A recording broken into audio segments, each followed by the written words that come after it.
Dear students, good afternoon everyone.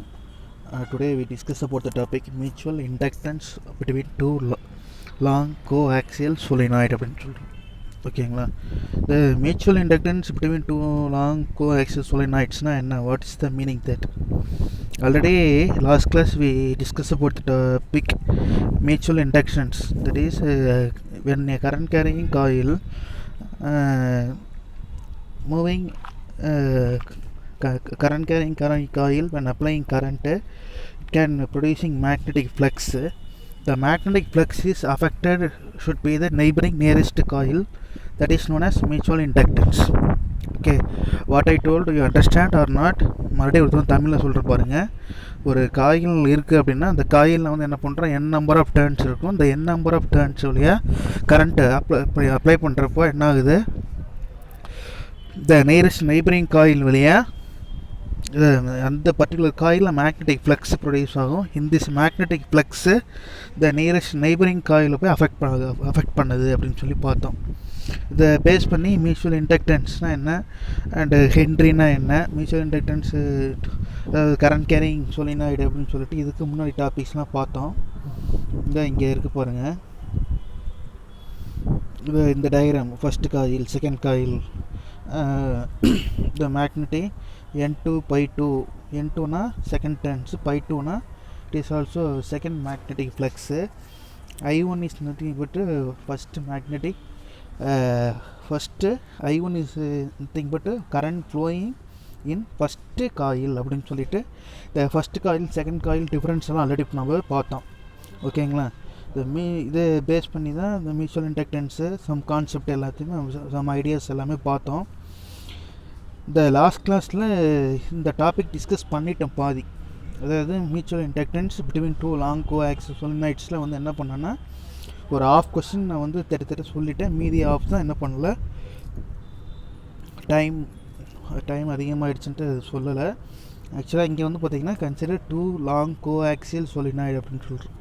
இப்போ what is the meaning for two long coaxial solenoid means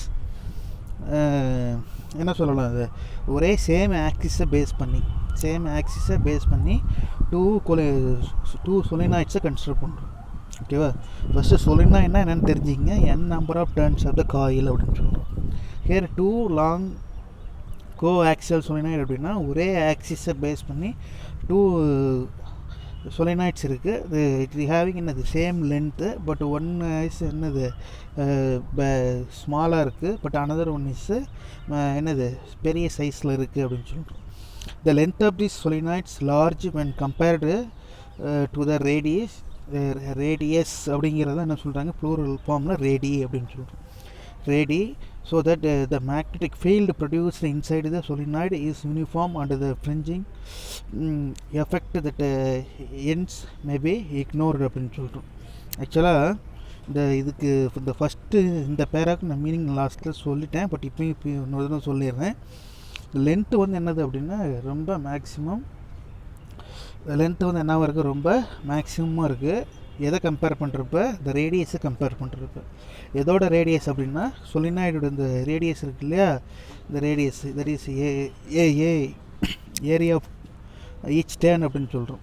area of each turn அப்படின்னு சொல்லுவோம்.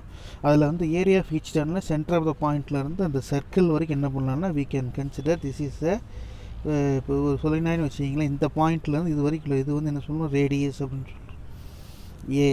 Radius ஏன்னு சொல்லலாம், அல்லது இங்கே ஆர்னு சொல்லலாம். இந்த ரேடியஸ் வந்து பார்த்திங்கன்னா வெரி ஸ்மால் வேல்யூ கம்பேர் தென் எல்லை கம்பேர் பண்ணுறப்போ அது வந்து வெரி ஸ்மால் வேல்யூவாக இருக்கும் அப்படின்னு சொல்கிறோம். Next let A1 and A2 be the area of the cross section of the solenoids with A1 being greater than A2 as shown in figure 4.22. okay, the turn density of the solenoid are N1 and N2 respectively அப்படின்னு சொல்லிட்டு இங்கே பாருங்கள், here solenoid N1 and N2 that is two solenoids are given அப்படின்னு சொல்லிட்டு. இந்த first solenoid வந்து பார்த்திங்கன்னா என்ன கலரில் இருக்குதுன்னா அது ப்ளூ கலரில் இருக்குது. ஹேர் என்னது N1 டர்ன்ஸ் அப்படின்னு சொல்கிறோம். N1 டர்ன்ஸ் என்ன அர்த்தம், N1 number of turns. Solenoid N2 is also present here, that is அது ரெட் கலரில் இருக்குது. இதில் வந்து பார்த்திங்கன்னா இம்பார்ட்டன்ட் விஷயம், the two long solenoid coaxial அப்படின்னு சொன்னோம் இல்லையா. What is the coaxial? இந்த ஆக்சிஸ் தான் வந்து என்னது, காமன் ஆக்சிஸ். இந்த பிக் சொலினாய்டும் சரியா, அல்லது இந்த ஸ்மால் சொலினாய்டும் சரி, ரெண்டும் என்னது ஒரே சேம் ஆக்சிஸ்னால் சென்டர் ஆஃப் த பாயிண்ட் வந்து அங்கே தான் சென்டரில் இருக்குது அப்படின்னு சொல்கிறோம். நெக்ஸ்ட்டு இந்த ப்ளூ கலர் போட்டு A1 போட்டிருக்காங்க இல்லையா, இது வந்து area of cross section for big solenoid. And red colour போட்டு A2 போட்டிருக்காங்க இல்லையா, this is the area of the cross section அப்படின்னு சொல்கிறோம். The area of cross section for the second solenoid அப்படின்னு சொல்கிறோம். Now we can apply current. எங்கே இப்போ current apply பண்ணுறோம்? லென்த்து வந்து L, ரெண்டுமே வந்து என்னது same distance, same length L அப்படின்னு சொல்கிறோம். So the mutual inductance of two long coaxial solenoid அப்படின்னு சொல்கிறோம். Okay, next let I1 be the current flowing through the solenoid 1 அப்படின்னு சொல்கிறோம். இப்போ what is the meaning the I1னா என்ன சார் அர்த்தம் அப்படின்னா, கரண்ட்டு I1 சரி ஃபஸ்ட்டு காயில் வழியாக என்ன பண்ணுறோம், நம்ம கரண்ட்டை பாஸ் பண்ணுறோம். இந்த current flowing through the solenoid, அதாவது ஃபஸ்ட்டு சொலினாய்டு வழியாக கரண்ட்டை பாஸ் பண்ணுறோம். The magnetic field produced inside it is அப்படின்னு சொல்கிறோம். சரிங்களா, ஜென்ரலாக மேக்னெட்டிக் ஃபீல்டு ப்ரொடியூஸ்டு அப்படின்றப்போ மேக்னெட்டிக் ஃபீல்டுக்கு என்ன ஃபார்முலா பார்த்துருக்கோம்னா, இதுக்கு முன்னாடி B = μ0 N1 I1 அப்படின்னு சொல்கிறோம். அந்த B1 = போய்ட்டு மேக்னெட்டிக் ஃபீல்டு அப்படின்னு சொல்கிறேன். ஏன் சஃபிக்ஸில் 1 போட்டுருங்க அப்படின்னா, கரண்ட் I1 பாஸ் பண்ணுறதுனால ஃபார்ம் ஆகக்கூடிய மேக்னெட்டிக் ஃபீல்டு B1 அப்படின்னு சொல்கிறோம். ஸோ B1 = μ0 N1 × I1 அப்படின்னு சொல்கிறோம். N1 அப்படின்னா என்ன அர்த்தம் அப்படின்னா, ஃபஸ்ட்டு காயிலில் இருக்கக்கூடிய நம்பர் ஆஃப் டர்ன்ஸு. I1 அப்படின்னா we can apply some amount of current in first coil. μ0 is the permeability of the free space, μ0. So B1 = μ0 × N1 × I1.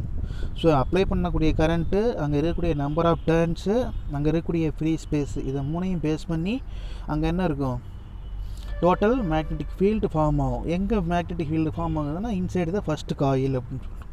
Inside the first coil. So the B1 = μ0 N1 I1. Next, as the field lines B1 is passing through the area bounded by the solenoid 2. ஆக்சுவலாக first காயிலில் வந்து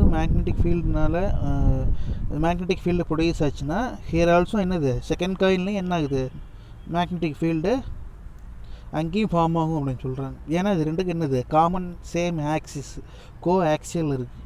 இப்போ coaxial இருக்கிறப்ப என்ன ஆகுது, இந்த first காயிலில் நம்ம அப்ளை பண்ணக்கூடிய கரண்ட்டுனால ஃபார்ம் ஆன magnetic field it should be affected to the second coil அப்படின்னு சொல்கிறோம். ஸோ த செகண்ட் காயில் எங்கே இருக்குது அப்படின்னா, இன்சைடு த ஃபஸ்ட் காயில் அப்படின்னு சொல்கிறோம். Inside the first coil, that is inside the first solenoid கூட சொல்லலாம்.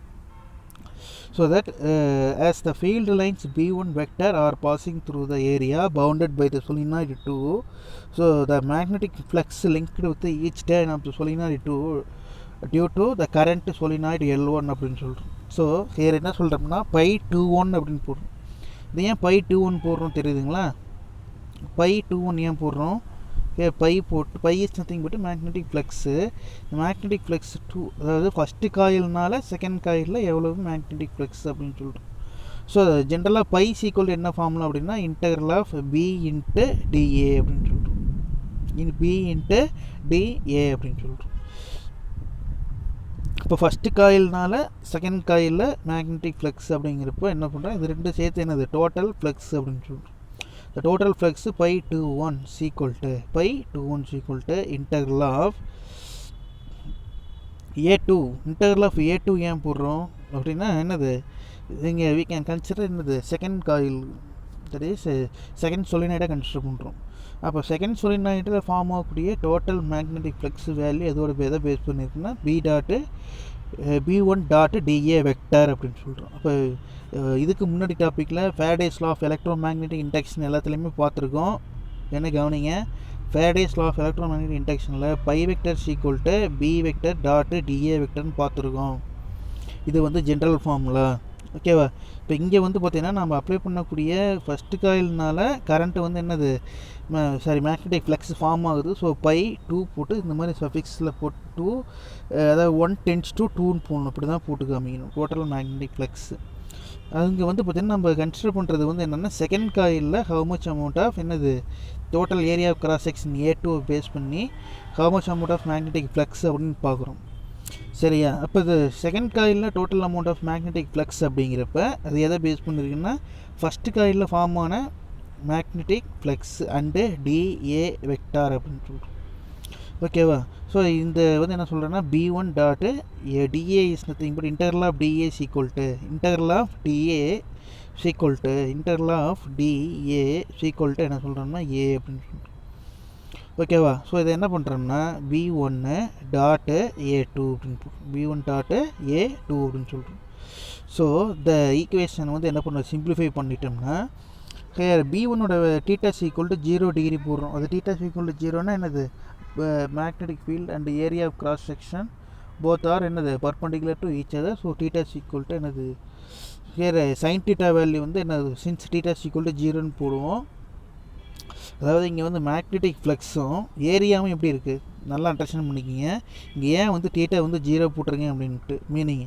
இப்போ இது வந்து நம்ம கன்சிடர் பண்ணக்கூடிய இந்த ஏரியா ஆஃப் கிராஸ் செக்ஷன் வச்சுக்கிங்க. இப்போ இது வந்து ஒரு நார்மல் லைன் எடுக்கிறீங்க. அதேமாரி ஆங்கிள் தீட்டா இருக்குல்ல ஆங்கிள் தீட்டாவும் இப்படி தான் மேக்னெட்டிக் ஃப்ளக்ஸ் இங்கே தான் இருக்கும். இப்போ மேக்னெட்டிக் ஃப்ளக்ஸ் லைனு இது area of cross section line இது. அப்போ தீட்டாஸ் ஈக்குவல் டு 0 டிகிரி. இந்த தீட்டாஸ் ஈக்குவல் டு 0 டிகிரி வந்து பார்த்திங்கன்னா இன்பிட்வீன் எதுக்கு இடையில அப்படின்னா இந்த ஏரியா ஆஃப் கிராஸ் செக்ஷனுக்கு நார்மல் லைனும் அந்த மேக்னெட்டிக் ஃபீல்டு வேல்யூ எடுக்கிறோம். அதெல்லாம் அண்டர்ஸ்டாண்ட் பண்ணிக்கங்க. So thetas equal to 0 degree நல்லா புரிஞ்சுக்கிங்க கண்ணு. இப்போ n நம்பர் ஆஃப் டர்ன்ஸ் இப்படி இருக்குன்னா இதுக்கு என்ன பண்ணுறோம் ஏரியா நார்மல் லைன் எடுக்கிறோம். மேக்னெட்டிக் ஃபீல்டு லைன்ஸ் பார்த்தீங்கன்னா அதே கோ ஆக்சியல் இருக்குது. அப்போ theta is equal to 0 degree. So என்னது தீட்டாஸ் ஈக்குவல் டு 0 அப்ளை பண்ணிவிட்டு B1 டாட்டு A2ன்னு போடுறோம். ஆஃப்டர் தட் B1ஓட வேல்யூ என்ன μ0 N1 I1. ஸோ என்ன பண்ணுறேன்னா μ0 N1 I1 போடுறேன். μ0 N1 I1 இன்ட்டு A2 போடுறேன். The flux linkage with the solenoid 2 with total turns N2 அப்படின்னு சொல்கிறோம். சரியா? அதாவது the flux linkage with the solenoid 2 with the total number of turns N2 அப்படின்னு சொல்கிறோம். அதாவது செகண்ட் டர்னில் இங்கே ஃபார்ம் ஆகக்கூடிய அந்த magnetic flux second coil affect பண்ணாலும் செகண்ட் solenoid அஃபெக்ட் பண்ணாலும் அங்கே வந்து n number of turns அப்படின்னு சொல்லியிருக்கும். இந்த n number of turns is also we consider so that N2 into pi21 is equal to μ0 N1 I1 into N2L into A2ன்னு போடுறோம். ஏற்கனவே ஒரு இடத்துல இதில் படிச்சிருக்கீங்க. எதுலன்னா இந்த N2 is equal to இந்த ஃபார்முலா இங்கே இருக்கு இல்லையா N2 is equal to capital N2 is equal to small n2 into L அப்படின்னு சொல்லிட்டு ஒரு டேர்ம். இந்த மேக்னெட்டிக் லாரன்ஸ் ஃபோர்ஸ் இதுக்கு முன்னாடி ஒரு 2-3 டாபிக் முன்னாடி திருப்பி பாருங்கள். இந்த N2ஓட வேல்யூ வந்து நம்ம தனியாக படிச்சிருக்கோம் செப்பரேட்டாக. சரியா? இந்த N2 is equal to small n2 into L அப்படின்னு சொல்லிட்டு வரும். அந்த N2ஓட வேல்யூ வந்து என்ன பண்ணுறேன் இங்கே அப்ளை பண்ணுறேன். அதுக்கு அடுத்தது B1ஓட வேல்யூ μ0 N1 I1 இன்ட்டு இது என்னது A2. இது வந்து என்னது N2 pi21 is equal to μ0 N1 N2 A2 L into I1 அப்படின்னு சொல்கிறோம். ஓகேங்களா? So we know that N2 pi21 is equal to என்னது N2 pi21 is equal to M21 into I1 சொல்கிறோம். by comparing the equation. ஏதாவது நம்ம we know that அப்படின்னா என்ன தான் நமக்கு தெரியும் அப்படின்னு சொல்கிறோம். என்னென்னா செகண்ட் காயிலில் இருக்கக்கூடிய நம்பர் ஆஃப் டர்ன்ஸும் அண்ட் ஆல்சோ செகண்ட் காயில் இருக்கக்கூடிய மேக்னெட்டிக் ஃப்ளக்ஸும் வந்து என்னது மியூச்சுவல் இண்டக்டன்ஸுக்கு வேல்யூக்கு ஈக்குவலாக இருக்கும் அப்படின்னு சொல்கிறோம். மியூச்சுவல் இண்டக்டன்ஸ் பரிமாற்ற மின் தூண்டல் அப்படின்னு சொல்கிறோம். ஸோ த மியூச்சுவல் இண்டக்டன்ஸ் பரிமாற்ற மின் தூண்டல் அப்படிங்கிற